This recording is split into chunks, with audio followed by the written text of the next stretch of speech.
I never really been scared to make a video, so this is gonna be new.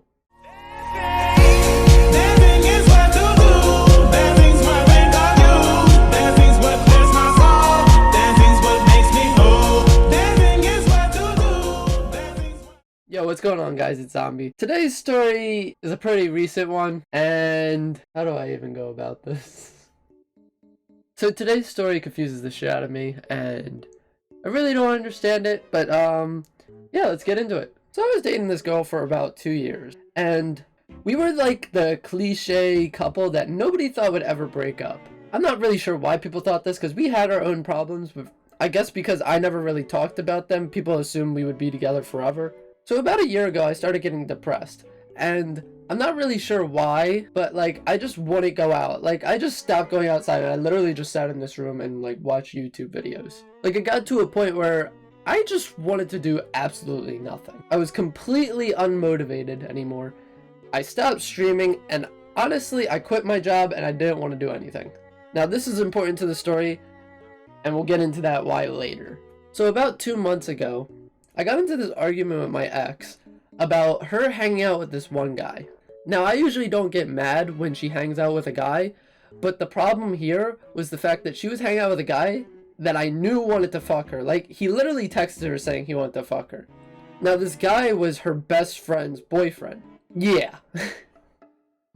Why that girl is still dating that guy even though she said that to her best friend, honestly, people are fucking stupid. But she hangs out with this guy and her best friend, and I get mad at her. And when I get mad at somebody, I usually, instead of like freaking out on them, flipping out, I just stop texting them. I'm just like, fuck it. You do you. And I didn't text her for 3 days straight, didn't call her, didn't go to her house, nothing. So on the third day, I get a call from her, right? And I'm just sitting there playing CSGO, having a normal day. And she calls me and she goes, come outside. As soon as she said this, I was like, all right, this is not gonna end well. I already know this isn't gonna end well. So I go upstairs, I walk to the door, and I open it up, and she's standing there, and she says, I want to break up. And I just flipped my donkey shit on her. I asked her why, and she said she didn't love me anymore. I stared at her for a good minute, and I just slammed the door in her face. I was like, are you fucking kidding me? Are you actually fucking kidding me? And when I reopened it, I said, after everything I did for you, and as soon as I said this, I was like, oh my god, that was the cringiest thing I could have said. So I had to follow up with, after everything you did for me, after everything we did for each other, like, what? This doesn't make any sense. Thinking about it now, I think I literally closed the door in her face like 3 times that day. Like, the fuck is wrong with me? Now, before all this, she recently just got a job, and she had been working there, and she'd been taking like 4 guys home every single night.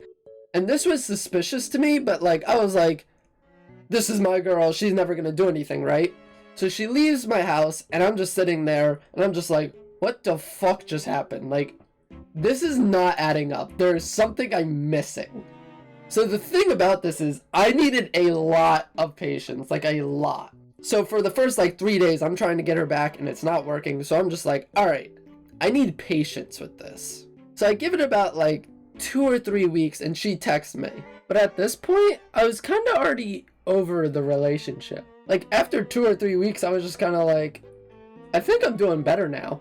So she texts me and she's like saying stuff like, I want to be friends, like, it was kind of rude of me to like just drop you and then not talk to you. And I'm just sitting there thinking to myself, all right, well, I guess we could be friends. I mean, there's not really a problem with that. At this point, I wasn't really mad about it anymore because I was starting to do better for myself. So I was just like, fuck it, I guess we could be friends. But I still had this feeling like there was something else to it. Like, it wasn't just the fact that I did something, right? There was something else at play. And I knew this for some reason. Like, I had a gut feeling something else was going on here.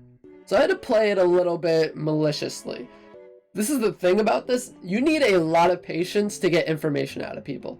Like, not a lot of people have patience in this world, but I have a fuck ton of patience. So basically what I did was, I needed information to help myself. So I acted like I was her friend. Like, I needed to act like her friend for this to work. So I was talking to her about like her problems and shit, and then I just dropped the question, did you cheat on me? Because, like, I have this weird feeling that you cheated on me. And I don't know how that fucking worked, but she ended up saying 3 days before we broke up, she actually cheated on me. And that was, like, one of the main contributing factors to her breaking up with me. Now, it wasn't the only reason, but it definitely helped. And when she said this, honestly, it was the best feeling in the world. Because when she originally broke up with me, I posted on my Snapchat, I was like, imagine getting cheated on with this guy, and a picture of the guy I thought she cheated on me with. And then she posted on her story saying something along the lines of like, boys will think you cheat just because you left them. And after that, I kind of made amends with it, and I reposted on my story saying like, she didn't cheat on me, that was a mistake. And I got a bunch of people texting me like, L, and like people saying like, don't accuse people of shit you don't know they did. But it turned out she actually did it. So like this moment was like the best feeling in the world. Like knowing she did this, I was like, I knew it. I'm never wrong. It's a joke. I'm wrong sometimes. Like after she told me this, I was like, I could finally sleep at night knowing I didn't do anything wrong. And this is the problem with some people. They will cheat on people and not realize the repercussions. Because some people cannot take getting cheated on. And that's one of the main reasons I'm posting this video, to show you that, like, even if you get cheated on, you can come back from it. It's not a problem with you, it's a problem with that person. That person needs to, like, fix themselves or something. I wasn't really planning on ever telling this story to my channel, but I know there's people that get cheated on and then they blame themselves. So after she told me she cheated on me, I was just kind of like, oh well, I guess, I mean, we could still be friends. Now, most people in this situation would be like, fuck you, we can't be friends, I want nothing to do with you. Me personally, I honestly don't give a fuck, and I've been doing better since we got out of that relationship. So like, honestly, I feel like it was one of the best things that has ever happened in my life. Like, since that day, I've become a more active person, I actually go outside, I actually hang out with my friends now. So basically, the moral of the story is, never blame yourself for getting cheated on, because it's not a problem with you. It's a problem with the other person, like I said before. Because some people just need so much attention that, like, when you stop giving it to them, they're gonna try and find it somewhere else. Because if you don't respect yourself, you're just gonna go and try and find somebody to give you that respect. Now this girl is out there going whoring up and shit, and I'm over here just like, I'm gonna do my own thing. Do my YouTube channel, make my money, and I'll be happy. And when I need a relationship, when I find somebody who's actually worth my time, then I'll have one. But yeah, guys, I really hope this video helps somebody, because I know people that have been cheated on and can never come out of it. Like, they will blame themselves for the rest of their lives for it. And that's such a shitty way to look at it, because it's all about how you have an outlook on life. You can either take it in a positive way or a negative way. And most people will take getting cheated on in a negative way.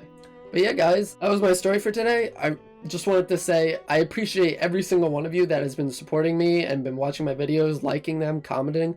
You're all amazing, and I love all of you. But yeah, if you want to like this video, put a comment down, hit the subscribe button. I'd really appreciate it. And it's been Zombie, and I'm out. Deuces.